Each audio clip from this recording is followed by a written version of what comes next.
Break के बाद आपका एक बार फिर से इस्तकबाल है दुनिया जहां से निराला टीवी शो हिंदुस्तान हमारा में। अब बारी है मकाम के सफर को आगे बढ़ाने की। आइए मदनी साहब के यादों के उसी कारवां को आगे बढ़ाते हैं।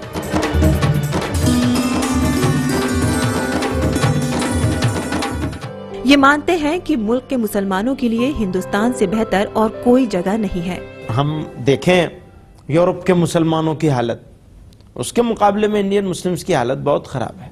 लेकिन मैं एक बात इंडियन मुस्लिम्स से कहा करता हूँ, हमेशा कहा करता हूँ, हिंदुस्तानी मुसलमानों के रहने के लिए हिंदुस्तान से अच्छी जगह दुनिया में दूसरी कोई नहीं है। तमाम तर खराबियों के बावजूद हमारे लिए सबसे अच्छी जगह यही है, और जो खराबियाँ हो रही हैं उनको दूर करने की लड़ाई हमें लड़नी है, कुछ अपने आप से और कुछ सिस्टम से।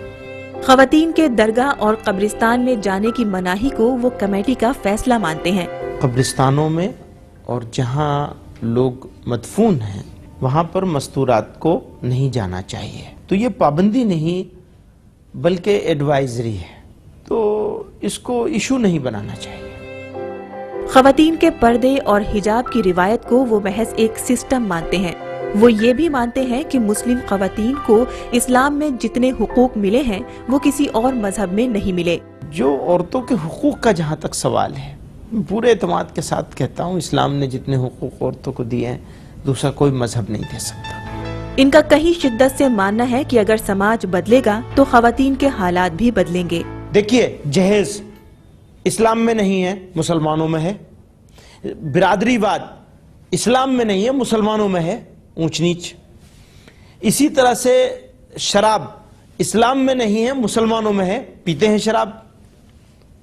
इसी तरह औरतों को जहेज के लिए जलाकर मार देना इस्लाम में बिल्कुल कोई तसव्वुर ही नहीं है जहेज का, लेकिन मुसलमानों में है। ये समाजी प्रॉब्लम है, समाज बदलेगा तालीम के साथ तो ये भी बदल जाएगा।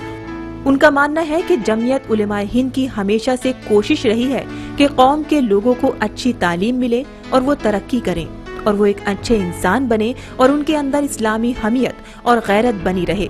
तंजीम इसी कोशिश में लगी हुई है। हमारी जमात आज की तारीख में इस वक्त भी आंध्र प्रदेश में सैलाब ज़दगान के लिए काम कर रही है, और एक जगह पे नहीं 11 जगहों पे इस वक्त काम हो रहा है। पॉलिटिक्स में ये अपना आइडल महात्मा गांधी को मानते हैं। मैं समझता हूँ कि हिंदुस्तान के समाजी निज़ाम को बनाने में और समाजी इंसाफ दिलाने के लिए संजीदा कोशिशों में गांधी जी का मकाम बड़ा मकाम है। इनकी ज़ाती जिंदगी की बात करें तो इनके 4 बच्चे हैं। 3 बेटियां हैं, तीनों की शादी हो गई, और एक बेटा है वो पढ़ रहा है, छोटा है, वो 18 साल का है, 17 साल का। हिफ्ज़ उसने कर लिया, अब वो कुरानी उलूम हासिल कर रहा है। मदनी साहब को घूमने फिरने का बेहद शौक है। ये अपने परिवार के साथ घूमना पसंद करते हैं।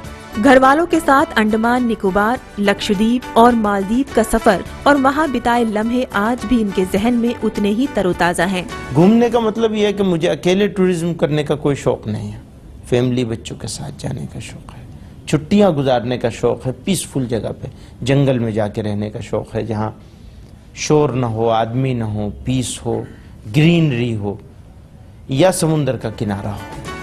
इनका पसंदीदा शौक डीप सी डाइविंग और शूटिंग है। अपनी पसंदीदा जगह ये जिम कॉर्बेट को मानते हैं। अपने पसंदीदा खेलों की लिस्ट में ये बैडमिंटन को शुमार करते हैं। स्पोर्ट में मैं सिर्फ बैडमिंटन ही खेल सकता हूँ, दूसरा कोई नहीं, या शूटिंग का, बस ये 2 शौक थे। अपनी शरीके हयात से निकाह से पहले उनसे ये कई दफे मिल चुके थे। उनके फादर जो थे वो दारुल उलूम देवबंद के मुबल्लिग थे, तो इसलिए पहले से देखा हुआ था। जब बात इश्क की चली तो इस बारे में महमूद साहब की राय जुदा है। इश्क ऐसी चीज है कि वो इंसान से नहीं किया जा सकता।